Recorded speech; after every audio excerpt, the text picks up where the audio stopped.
So I am going to go ahead and begin by welcoming everybody today to the Murowitz Center program on Parkinson's disease given by Dr. John Younce. Dr. John is instructor of neurology at Washington University School of Medicine. He received his MD from University of North Carolina School of Medicine in 2014. He completed a residency in neurology at Barnes-Jewish Hospital and Washington University in 2018 and a fellowship in movement disorders with Dr. Joel Perlmutter in 2020. His clinical focus is in the treatment of movement disorders, including Parkinson's disease, advanced therapies for PD, including deep brain stimulation and botulinum. I'm not sure if I'm saying that right. Botulinum, yeah. Yeah, thank you. Injections for a variety of movement disorders. His research focuses on using neuroimaging methods to study deep brain stimulation for Parkinson's disease. This lecture will focus on Parkinson's, including the fundamentals of what Parkinson's is, how may be treated, and new developments in the field. Welcome, Dr. Younce. I'm going to turn it over Yeah, to you. awesome. Hey, everybody. I'm John. Let me just start. I'm really glad to be here. I just wanted to start this off with just a little slideshow of who you're talking to here. So I'm a native North Carolinian, born and raised Outer Banks to the Blue Ridge Mountains, and went to UNC as was mentioned. That's where I met my wife in undergrad. We both went to UNC Medical School and graduated there in 2014. I am the father to we'll be turning 7 months old tomorrow. These are some pictures of Lucas. So life has just gotten very busy for me over the last half a year or so. I am at WashU. Came here to St. Louis in 2014 as my wife and I couples matched into she into internal medicine and me into the neurology programs here. And then I stayed on to do fellowship and stay on as faculty here in the movement disorder section. So my research interest, which is a big reason why I've stayed here, is in deep brain stimulation, which is we'll get to talking about just a little bit as part of Parkinson's disease, but is a very effective treatment for Parkinson's disease, but which we still don't know a whole lot about how it works. So in the story of Parkinson's disease in some way starts back in the sort of early industrial revolution, 1817. An English doctor named James Parkinson described a disease he called paralysis agitans. This is what we now name as Parkinson's disease, and he basically published this essay on the shaking palsy, which included a handful of subjects that he had investigated that had this kind of unusual disease. He described this as including things like involuntary tremulous motion, lessened muscular power, a propensity to bend the trunk forwards, passing from a walking to a running pace, senses and intellects being uninjured. Not all of those are actually true, but that's what he was observing at the time. Later on, this didn't actually receive very much attention, but later on, that really the father of modern neurology, a French neurologist named Jean-Martin Charcot, had proposed naming this syndrome after Dr. Parkinson. About, I think that was like 40 or 50 years later. However, looking back, even in ancient texts, we see actually reports of symptoms resembling Parkinson's throughout, Egyptian, ancient Indian, Hebrew, and Greek and Roman texts. In particular, the Greek physician philosopher Galen, who was during the sort of the early Roman Empire period, wrote quite a bit about resting tremor and other symptoms that may be actually that were actually Parkinson's disease, just based on their description. So what is Parkinson's? It's actually the second most common, what we call neurodegenerative disorder after Alzheimer's disease. We'll get into what that word means. But it's really quite common. There's over 10 million people estimated worldwide with this disease, almost 1 million in the United States. The United States sees about 60,000 new cases a year. Men are slightly more common than women in terms of the diagnosis. It's not clear whether that means men actually get it more often or if we're just biased in terms of how we diagnose it. So a neurodegenerative disorder is really just one in which your brain cells, the cells in the central nervous system, become damaged over time and or die and stop working as well. In Parkinson's disease, what that means is that there are particular types of cells that produce certain types of neurotransmitters, certain chemicals in the brain, and those cells die first, which causes a lot of the typical symptoms of Parkinson's. One thing that's important to know about Parkinson's is that it is a progressive disease, and that progress can't be stopped or reversed. However, that's the bad news. The good news is that actually a lot of the symptoms are highly treatable, and a lot of improvements in terms of quality of life and function really are possible, especially if we pay attention to the various symptoms and problems in Parkinson's. Average age of diagnosis is about 60, but there's a lot of variability there. There are plenty of people that are diagnosed before the age of 40, and many people are diagnosed well into their 80s. So that's not, it's not a rule. So thinking about what causes Parkinson's, we don't really know altogether. It's almost every disease in the world is caused by some combination of genetics and environment. Like, for example, and that can vary, depending on the disease. For example, the disease of being launched into space, it doesn't matter how good your genes are. If you take a spacewalk in the International Space Station without a spacesuit, the environment of outer space is going to kill you no matter what. The same thing on the other end. If you have a genetic syndrome that doesn't allow your body, that makes you, say, allergic to water, well, it doesn't matter how good your environment is, your genetics are going to kill you. But most things operate somewhere in between and are some combination of genetics and environment.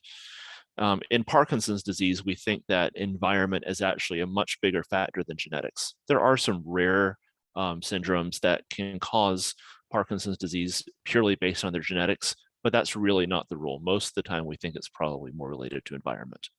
And there are a whole lot of risk factors for Parkinson's that have been identified, but most are kind of weak. They're, if you've been exposed to this, maybe you have a 10% or 20% higher chance of getting Parkinson's during the course of your life. Nothing really clear. Some of the strongest ones are certain heavy metals, certain pesticides, industrial solvents. People that live in rural areas and drink well water tend to have a little bit higher chance. Various medical problems that are common in the United States, such as obesity, diabetes, vitamin D deficiency. Interestingly, over the last decade or so, we found that in all these studies that we've been trying to do, figure out what causes Parkinson's, well, we figured out that actually people that smoke and drink a lot of caffeine get it a little bit less often than other people. However, we definitely don't recommend starting to smoke, and definitely don't recommend just chugging coffee, because those have way more health effects than just the Parkinson's disease. But it might give us some clues as to what might be related to this disease.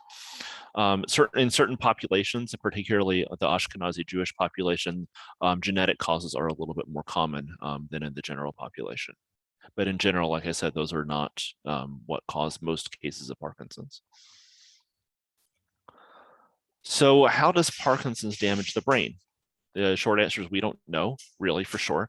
But the better answer is that there are particular areas, of the brain that are damaged first. This is a slice of a healthy brain. This black area, kind of this dark area, is what we call the substantia nigra. That we call it the nigra because it produces a dark chemical. The process of producing this chemical called dopamine causes that area of the brain to look kind of black. In Parkinson's, you see that there's not that area isn't really black. And that's because those cells that produce that chemical have died off or stopped working as well. This damage appears to be associated with a type of abnormality called Lewy bodies. These are basically collections of abnormal protein, a protein called alpha-synuclein, that lies within the cell bodies. And we think that is either responsible for or associated with this damage over time that we see in the brain in those particular areas. So what does Parkinson's look like? If you walk up to someone on the street and you see they're not, they look kind of funny, or they're not moving as well as they should, what might tell me, or when you walk into my office, that you have Parkinson's. So the classic symptoms, or the cardinal symptoms of Parkinson's, are these: slowness, or what we call bradykinesia, stiffness, and that's really muscular stiffness, not joint stiffness. People get that confused a lot. It's not arthritic knees. It's your entire your range of motion is in your muscles is reduced.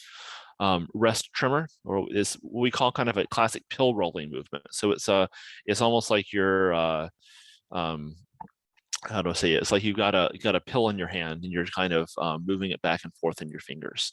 A gait abnormality, so people tend to have very small steps and they tend to shuffle when they walk, and sometimes they'll speed up and fall forwards as they walk farther.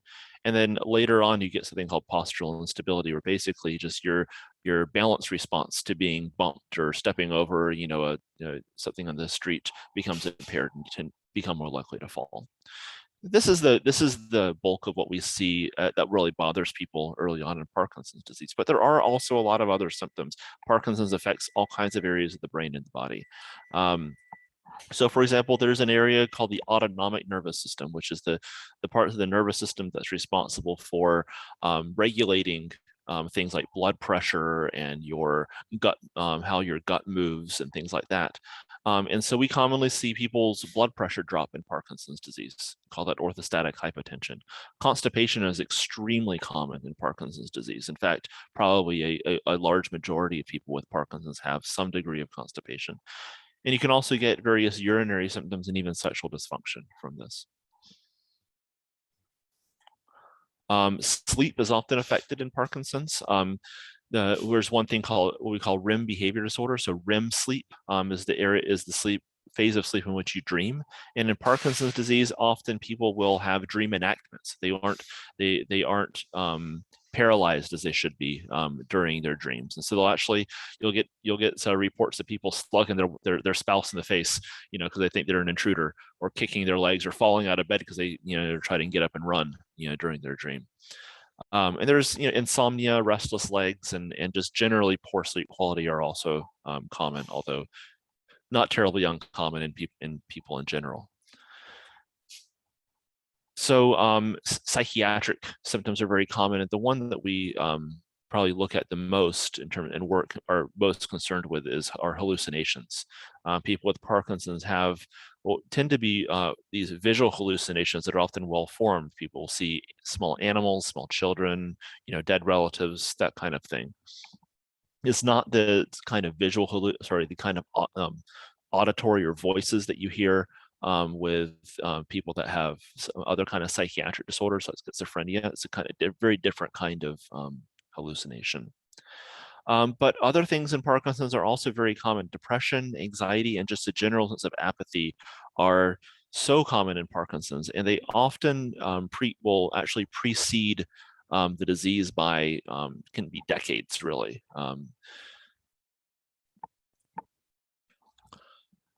And then thinking can be affected, especially as the disease goes on into its second decade, as it continues to progress. This usually you don't see very much thinking problems early on, although it's possible.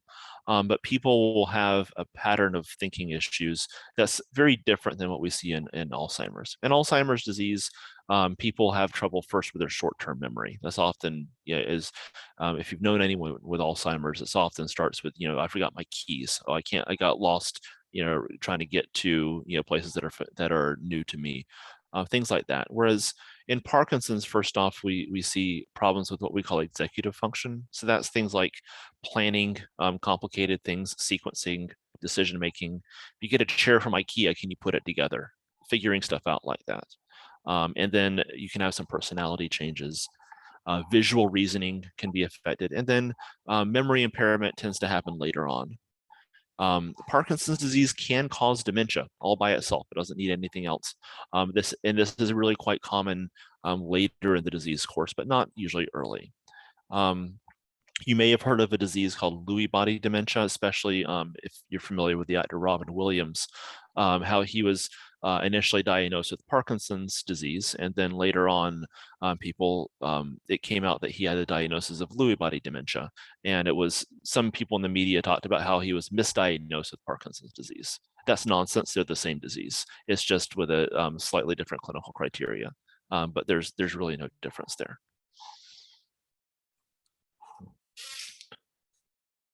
So here's our some other, Parkinson's does have a wide variety of other symptoms, including loss of smell and voice changes. People often will speak more quietly. You'll see kind of a facial masking, like a loss of expressiveness in their face, and oftentimes, really the spouse is the one that picks that up because they're the only ones that are paying that close of attention to somebody's facial expressions. Fatigue and daytime sleepiness are also very common. There's a thing called dystonia, which is you can see here, this person's hand is kind of get these kind of various postures in the hands and feet that can be painful, and not often it happens as people's medications wear off during the day.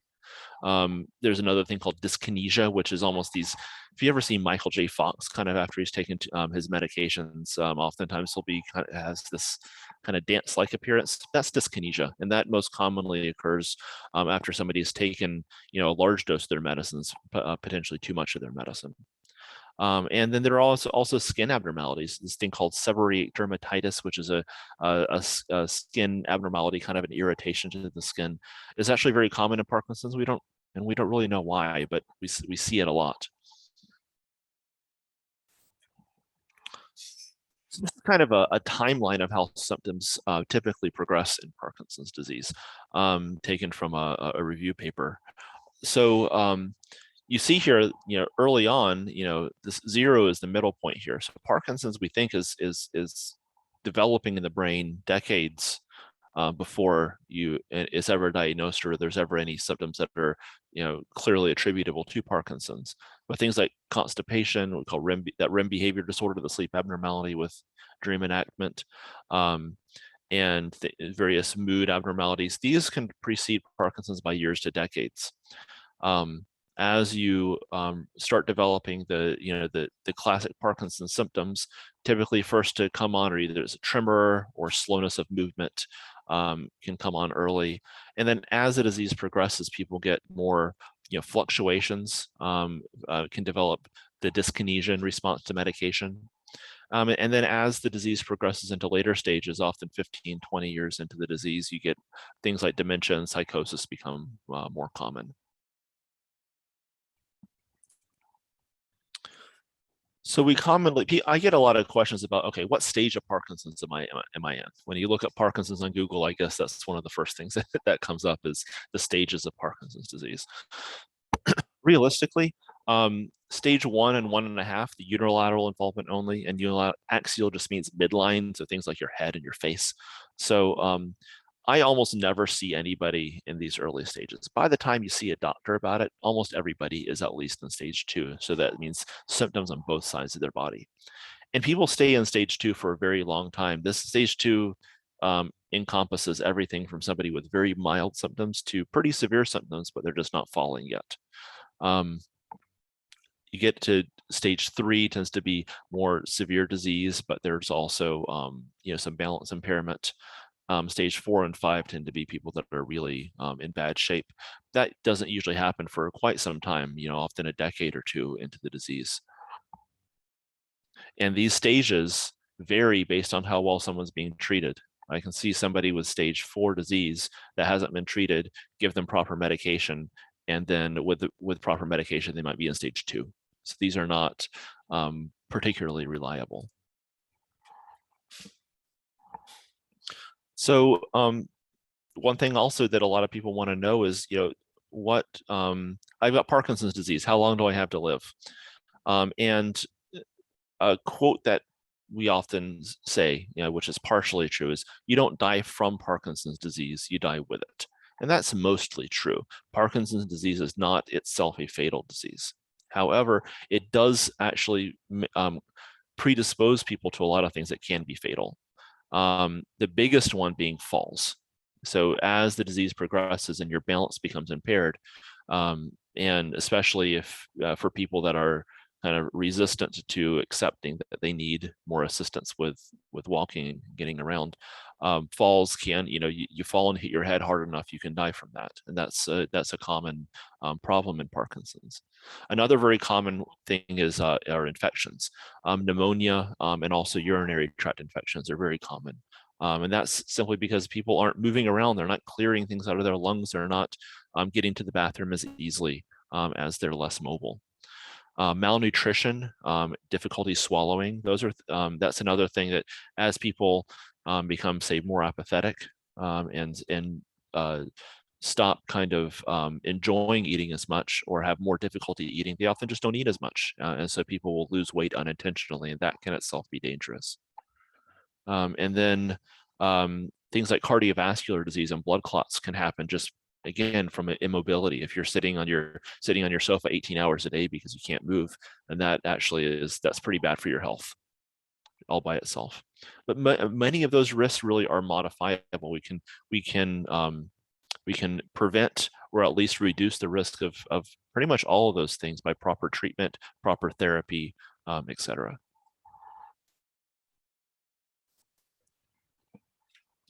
So I want to talk a little bit about exercise and therapy, so that because this is one of the most important factors in Parkinson's disease and improving outcomes from Parkinson's disease.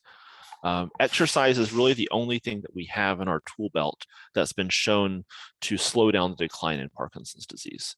Now, we don't know what kind is best, whether you like swimming or biking or walking, or, I wouldn't say hard hitting boxing, but people sometimes will do this thing called rock steady boxing, which is like a boxing class. Any kind of form is likely about the same. I know Tai Chi has been studied. Exercise bikes have been studied. They all work fine. Don't get into tackle football because that's going to have other issues. Physical therapy is also very important, especially as the disease kind of hits the stage in which mobility is starting to be really affected. That can be balance and gait training, teaching strategies for preventing falls and exercises that you can do at home. It's also really important to make sure that you've got the right kind of devices, whether that's a cane or a walker, or even a wheelchair. Making sure that you've got the right kind of equipment to get around safely is very important. And having professional assessment of that and fitting is very important. Borrowing someone else's cane and just kind of rolling with that for 5 years, as I see people do from time to time, is not usually a great idea.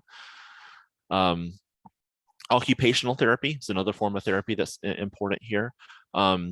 And the two ways in which they are often very important in particular are in home safety evaluations. So making sure that the home environment is set up for somebody's level of disability. If somebody has a hard time getting out of bed, well, you got to make sure the bed is at the correct height. You're not trying to jump out of like some, 4-poster, bed that has a staircase in it.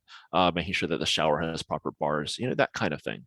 And then driving evaluations are often also very important, especially as people are sort of hitting a point in which you're wondering about, or is your thinking starting to become affected?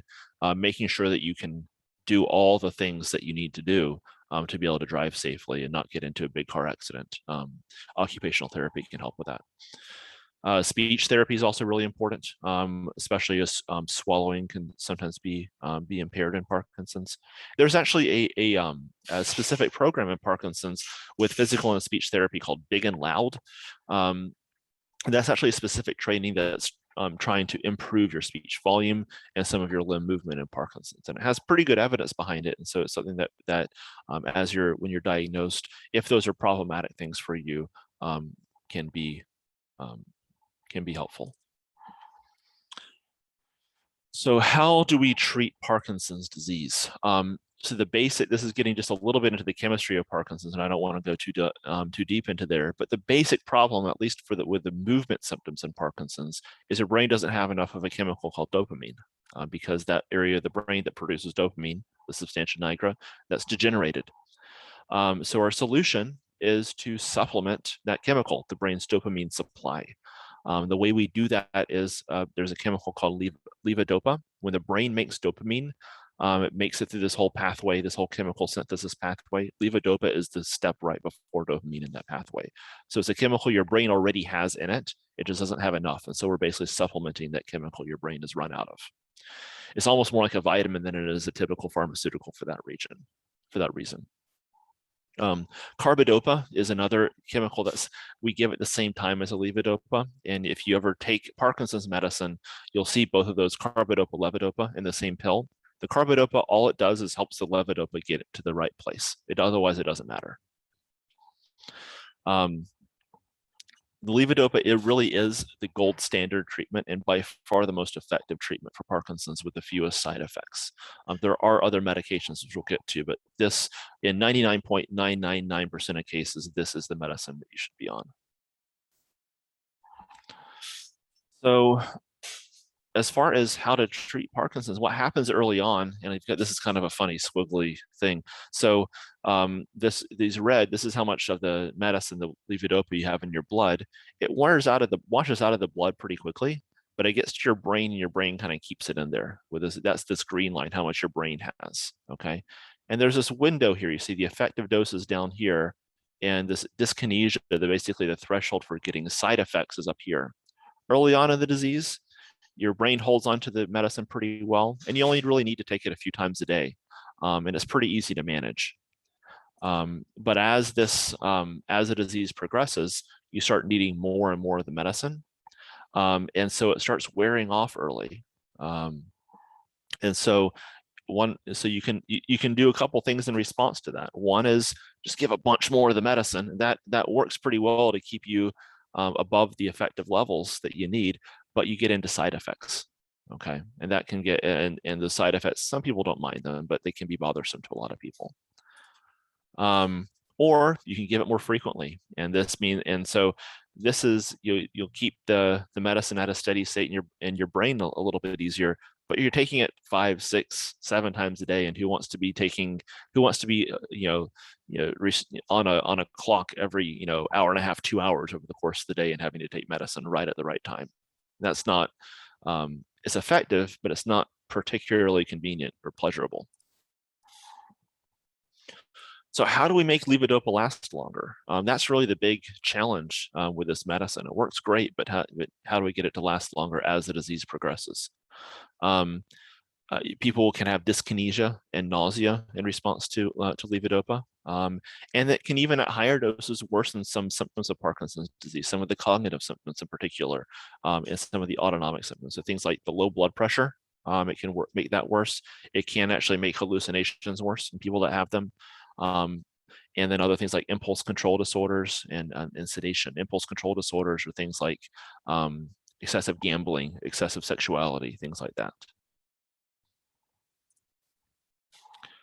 So one solution to this, that's actually there's a couple of devices. One that's coming out soon is continuous levodopa infusion. So instead of taking pills, you just have it kind of delivered right into your body at a constant rate.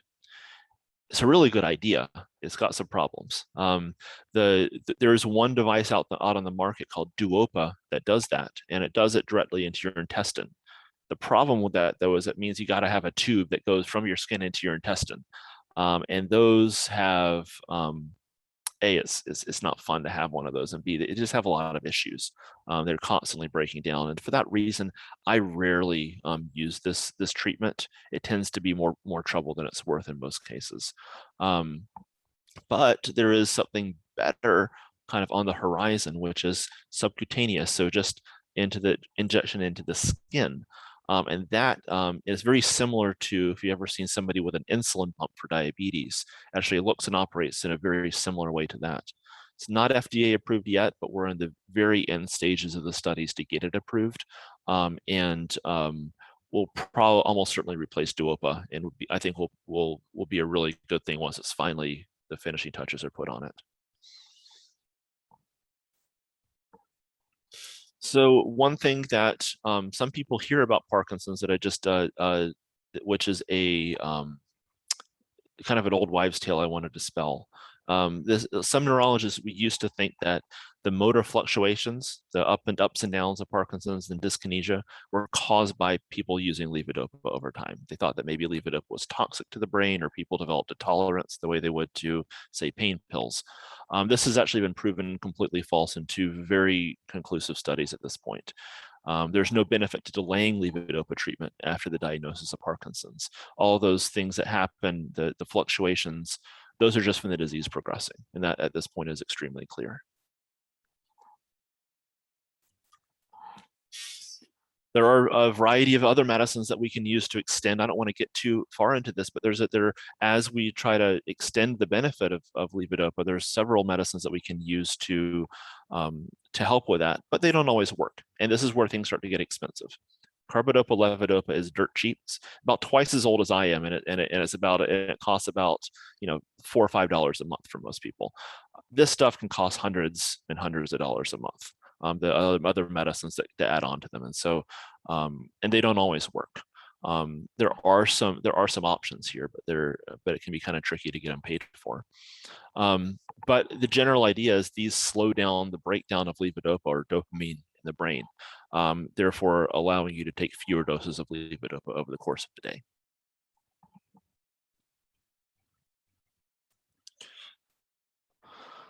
And another alternative to levodopa that was very popular some time ago and have kind of fallen out of favor are things we call dopamine agonists. So these are basically, instead of giving you the chemical that your brain lacks, it's replacing it with a chemical that will artificially stimulate areas of the brain that the dopamine is supposed to stimulate. They are generally less powerful and less potent in their action than dopamine, and they have a lot more side effects, especially psychiatric side effects. Probably about a third of people that take these will have some form of psychiatric side effect at some point. I rarely use these out of very particular circumstances. They are a little bit more convenient at times than regular levodopa, but it's generally not worth it.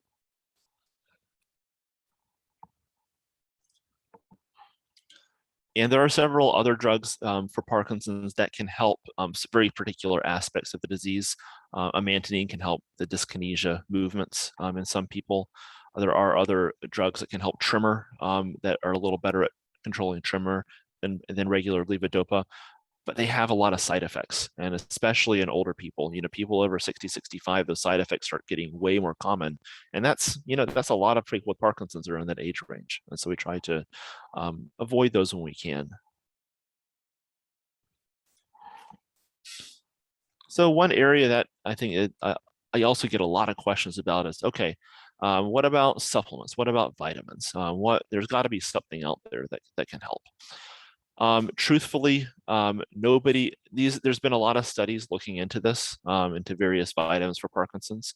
There really is no evidence that any particular vitamin or supplement is helpful for Parkinson's disease. In fact, there is one vitamin that you should avoid taking high doses of, that vitamin B6 actually can interfere with the absorption of your medication of levodopa, and can actually therefore be a problem in Parkinson's. So people that take these high dose B complex vitamins need to be very careful with that. People ask a lot about cannabis, marijuana, and some people will subjectively say that it feels good, or it helps them. It's never really been studied with any kind of rigor, so I can't say one way or the other that it would be helpful. I suspect it probably isn't, but nobody's really studied it very well. And there aren't really any other herbal or alternative therapies like acupuncture, that kind of thing. Nobody's really shown with any real scientific rigor that those things are helpful. Although it's not evidence-based, I think a lot of people do find particular kind of relaxation-based therapy, things like meditation, yoga, tai chi. There's a wide variety of these kind of things. They can especially really help with anxiety. And so people that are doing those kind of things are certainly not going to hurt anything by continuing to do them. And some people find them really helpful.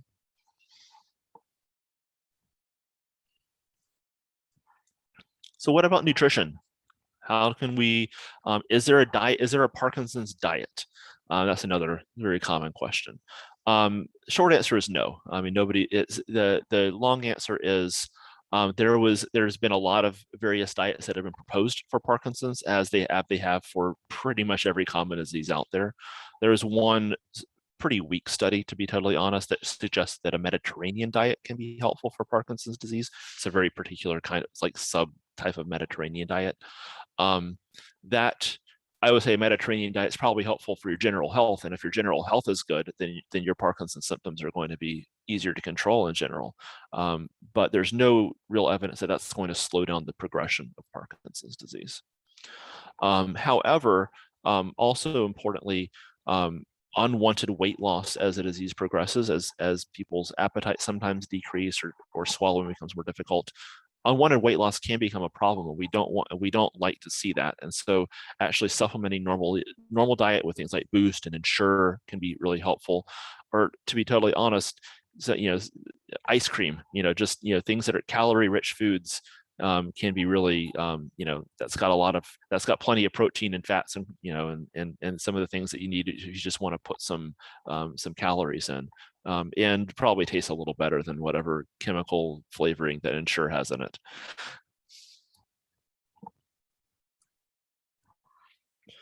So getting a little bit into what we call advanced therapies, or surgical therapies for Parkinson's. Deep brain stimulation is by far the most widely used surgical treatment for Parkinson's disease. It's been around for over 2 decades at this point, FDA approved for Parkinson's, and it is really extremely effective. But it's a brain surgery, so that's why. So we don't, diagnose someone with Parkinson's and go straight to this. We kind of wait until you really need it, until your medicines are not working as well as they need to. It's especially helpful for people that have a lot of ups and downs, motor fluctuations in their medications, as we saw before, and also some people whose tremor never really responds very well to medicine. Deep brain stimulation can help with that. The basic idea of this surgery is we take electrodes, one on each side of your brain, and put them into a particular brain region that helps with Parkinson's.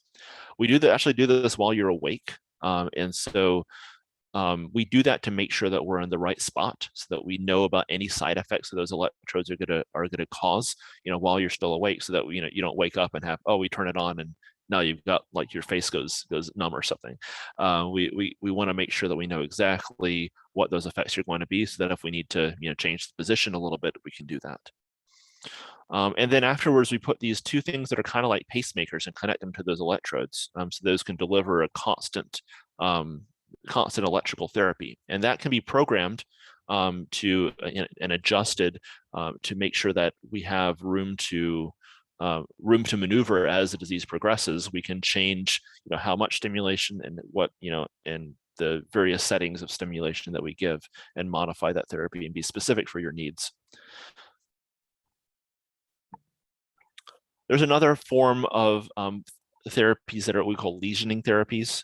Before deep brain stimulation came around, the most common way to treat Parkinson's surgically was to basically take the equivalent neurosurgical equivalent of a hot poker, basically just put a thing in the brain and burn a little hole in the same spot that we would do DBS. It works, it's effective, but the problem with it is it can't be adjusted. And now there are these things that are becoming very, there's a lot of marketing related to these, called high-powered focused ultrasounds. HIFU is the acronym.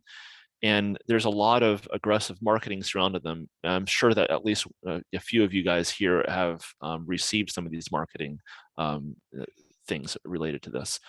They're about half as effective as deep brain stimulation. And I've already been seeing people that have gotten them have side effects related to them, and now want deep brain stimulation instead. And the answer is it's not going to help. Once there's a hole in the brain, that hole can't be fixed. And so that's really the problem with this therapy, is if you get side effects, you're kind of screwed. You're going to have those side effects, long term. Whereas deep brain stimulation can be adjusted or even turned off. And so it's a much more flexible therapy. The advantage of these is that instead of opening a tiny hole in your head to put the electrode into, they can be done without an incision.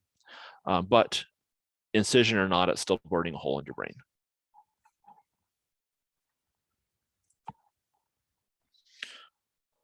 So I want to talk just a little bit about the research. We have a few minutes here before question time.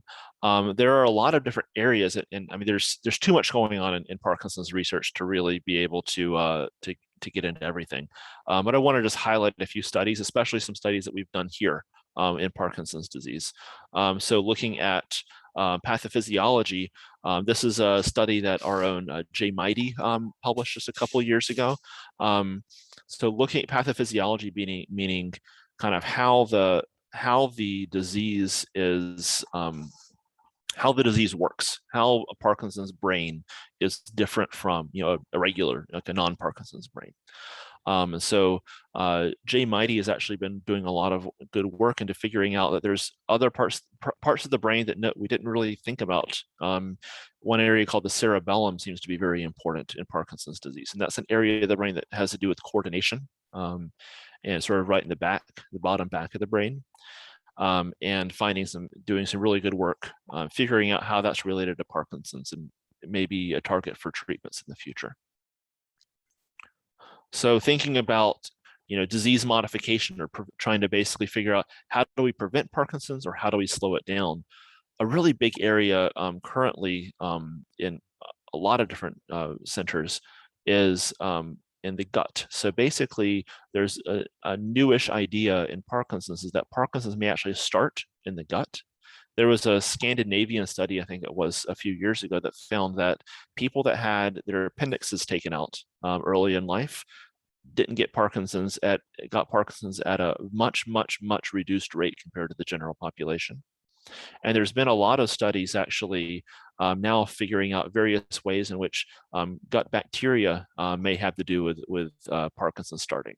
And we think that happens basically that the gut bacteria may actually be creating these abnormal proteins.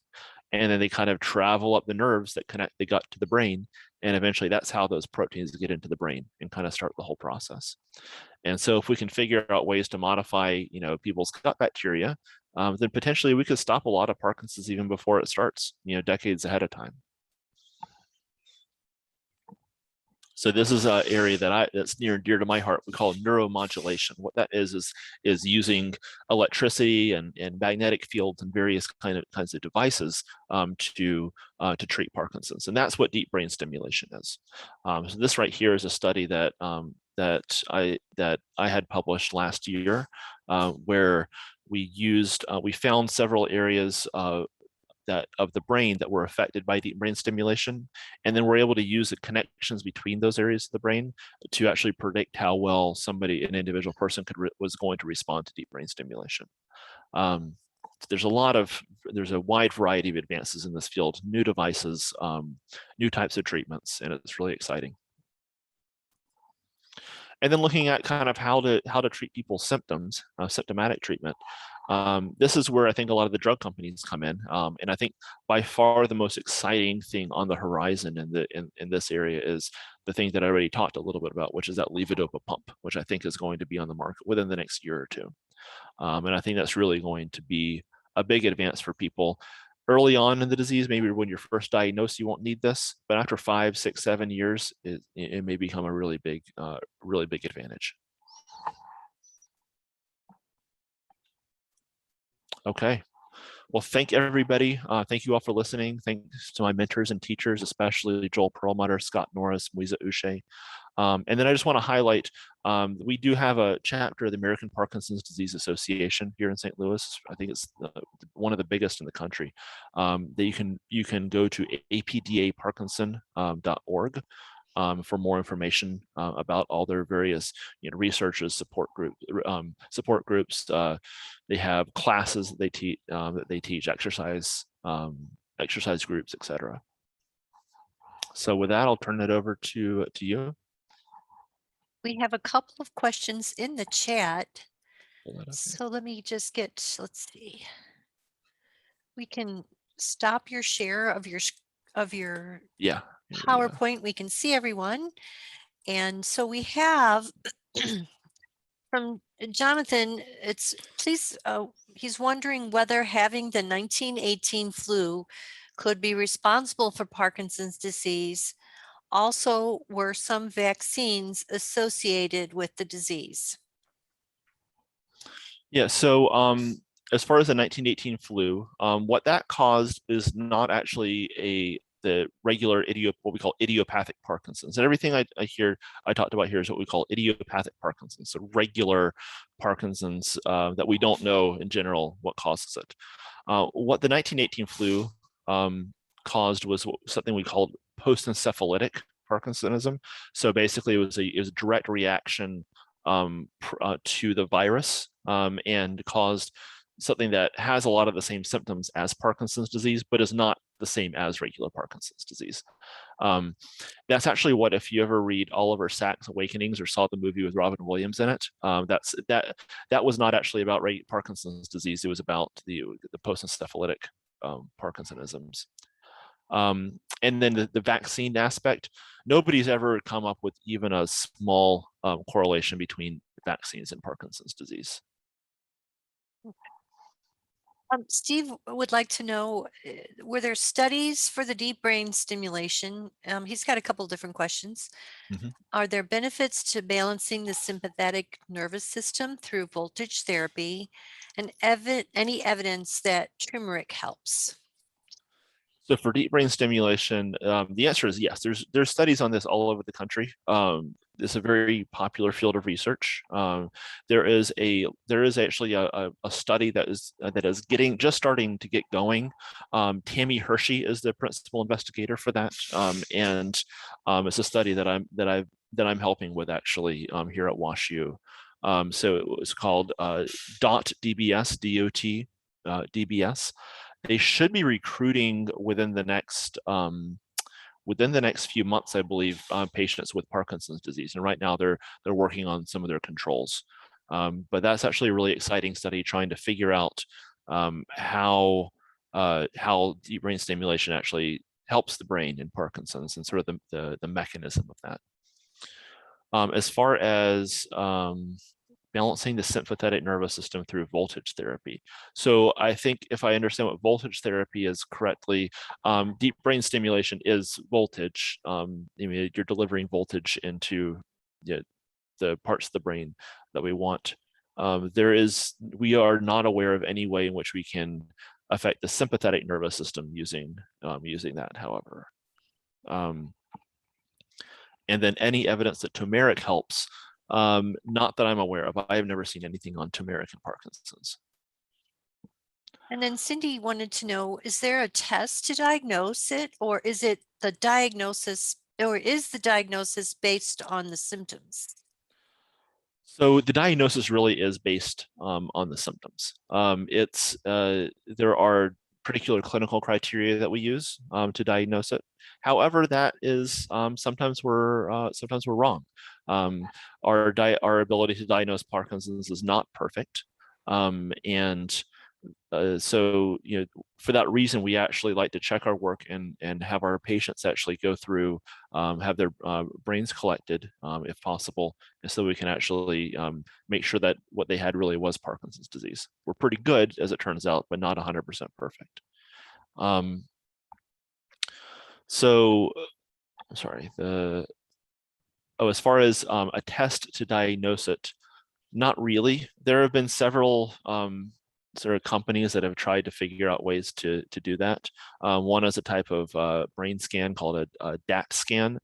That is actually not very helpful in most cases because all it tells you is that you have Parkinson's symptoms. It actually doesn't tell you that you have Parkinson's disease or one of the other any other disease that could cause similar symptoms. So it doesn't differentiate at all. So therefore, it's a few $1,000s mostly down the drain. There is an effort right now to use skin biopsies to help diagnose Parkinson's disease. That remains to be seen how effective that is. We don't really have a good sense yet for whether that is going to be helpful or not. As of right now, there's no blood test or brain scan that really helps you diagnose Parkinson's. Tom would like to know, can you comment on transcranial direct current stimulation? Yeah, so TCDS is a Interesting research avenue. As of right now, it's not is not clinically ready for prime time. I would say that it is. There are some studies, I think, some fairly convincing studies that if you stimulate the right areas of the brain of the cerebral cortex, that you might be able to affect some of these symptoms of Parkinson's. However, it's very unlikely that that stimulation would last beyond the time in which you're getting the stimulation. So you would either be wearing a helmet all the time and getting the stimulation that way, or it would only be the effects would be pretty short-lived. So it's not clinically ready for prime time yet, but is an interesting research direction. Sue would like to know, is a patient with Parkinson's immune compromised at all? And is there any hereditary involvement? So as far as immunocompromised, no, not generally. Parkinson's does not really have much to do with the immune system that we can tell. It certainly doesn't make you unable to fight off infections. It may make you more likely to get certain infections, but that has much more to do with immobility in people that are bedbound. Things like urine infections and things that are very common in people that are immobile. Hereditary involvement. There is, I think I mentioned, there are the vast majority of people with Parkinson's, as we think, it's through the environment, not through heredity. However, there are a few genes that directly cause Parkinson's. They're very rare. It's like a couple of % of cases are due to those genes. And there is one gene in particular called the GBA gene, which is most common in the Ashkenazi Jewish population, which increases the risk of Parkinson's disease, but does not directly cause it. Jerry wants to know, is there a possibility that antioxidants early on have a positive effect on the Parkinson's? Yeah, so that's actually an area that we're doing some research on now. We're not talking about like blueberry kind of or red wine kind of antioxidants here. Those, I think, people have studied ad nauseum and not really found any benefit. There is some thought that very, very strong, much more powerful antioxidants could have an effect, but that is still in the early stages of research. Deborah would like to know, did you say that Lewy body dementia and PD are the same thing? I did, yeah. So Lewy body dementia and Parkinson's disease dementia are the same thing. So if I were to see somebody who had Parkinson's symptoms, and 364 days later they had dementia, and they would be labeled as, according to some people's criteria, as Lewy body dementia. If they had cognitive symptoms of dementia 366 days after the Parkinson's symptoms, they would meet the criteria for Parkinson's disease dementia. If I cut open their brain and looked at the problems of the brain on a pathology slide, those two brains would look exactly the same. That's kind of ridiculous, and it's pretty widely felt within the Parkinson's sort of research community that those are the same disease. They've just been labeled slightly differently for historical reasons, not because they are actually different diseases. And then we have Steve would like to know if there's any blood test in the future to measure dopamine. So the important thing is not how much dopamine you have in your blood, it's how much dopamine you have in your brain. And so some of the scans, actually, one of the scans that's not very useful for diagnosing Parkinson's actually looks at how dopamine is being transported in your brain, so which is kind of sort of the same as how much dopamine is in your brain. But that only tells you don't have enough dopamine in your brain. It doesn't tell you that Parkinson's is the reason why you don't have enough dopamine in your brain. And so that turns out actually to not be very helpful. Another question is, if you have an essential tremor, are you more likely to develop Parkinson's disease? Is there a link? That's a really good question. There actually is a link, and we don't really understand it very well. People with essential tremor are 2 to 3 times more likely, we think, to develop Parkinson's at some point in their life. And we don't really know why. People with essential tremor can also very commonly have very, very mild symptoms of Parkinson's disease that never end up turning into Parkinson's disease. And we also don't know why that is. So those are good questions that we're still a little bit in the dark about. And Hannah wants to know, is there a point in the late stages of Parkinson's where therapy services would be unhelpful? And does it depend on the person situation? Yeah, I mean, Parkinson's is such a variable disease. There's so many symptoms that can happen. It progresses with everybody kind of at different rates. And different things are problematic for different people. It really is very much individualized. I would say that therapy services tend to be more important, not less, in general, as the disease progresses, especially into its late stages. But oftentimes we have to kind of adjust what the expectations of those things are. It often becomes more kind of restorative therapy and requires, people to come into the house to make sure that basics of mobility and basics of basic care is being performed, rather than actually taking somebody from being bedbound to walking. That may not be practical at a certain point. Cindy Heyman would like to know, are you accepting new patients? Yes, I am. I'm the most junior faculty at WashU in our movement disorder section, and so I am one of the people that does accept new patients, and I probably have the shortest wait time of anybody in our group, which has been notoriously a long wait time. So yes. So they can contact you through your email that you had sent to me. Or is there a specific contact information for you directly? Yeah. So what they'll need to have a referral sent from their primary care okay. doctor, or Okay. somebody who's treating them to the WashU neurology department to have that done. Okay. Yeah. Right. I think, does anyone else? I don't have any more in the chat box, but if anyone else has any further questions, please feel free to type, or if you would like to unmute yourself and ask a question, that would be fine too. Yep. Got a few minutes here. I think we're done with the questions for today. Well, Dr. Younce, thank you so much. This was a lot of information, and sometimes we need to digest all the information that you provided. But we want to thank you so very much from the Mirowitz Center today. We just really appreciate your wealth of information. We will have this up on the website later this week. In the event that someone wants to review it or share it, they can do that by going to the website. But you can check the website, our Mirowitz Center website, and I can also email it to all of you if you would like, and you would have the link directly. All right. Thank you again. Thank you, Dr. Thank you, everybody. Younce. Appreciate it. Bye-bye. Bye-bye.